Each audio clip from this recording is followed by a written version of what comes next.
Пред НАТО самитот Брисел нема одговор дали Силјановска и Желјасков ќе седнат на заедничка маса во Хаг, но Македонија треба да ги спроведе уставните измени, порача од Европската комисија за ТВ24.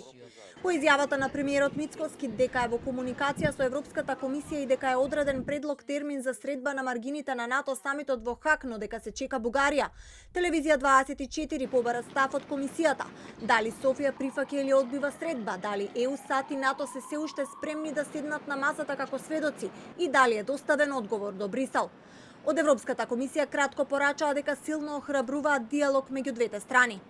Без оглед на можната предстојна средба во Хаг, ние продолжуваме силно да ја охрабруваме добрата соработка и диалогот меѓу Северна Македонија и Бугарија. Добрососедските односи и регионалната соработка остануваат суштински елементи на процесот на проширување. Македонија да ги усвои уставните измени како што се обврза во 2022-та, велат од комисијата за ТВ24 на прашањето какви креативни решенија има ЕУ да понуди за деблокада на процесот на евроинтеграција.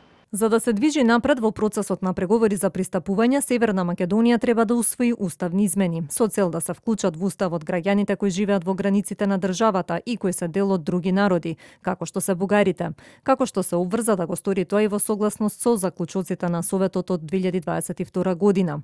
Европската унија ќе продолжи да ја поддржува Северна Македонија на нејзиниот европски пат.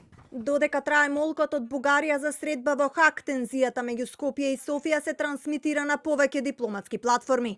Во Европарламентот се води интензивна битка за гласањето на новиот извештај за напредокот на Македонија на 24 јуни во Страсбург, за кого евроамбасадорот Рокас денеска изјави дека не може да го прогнозира исходот.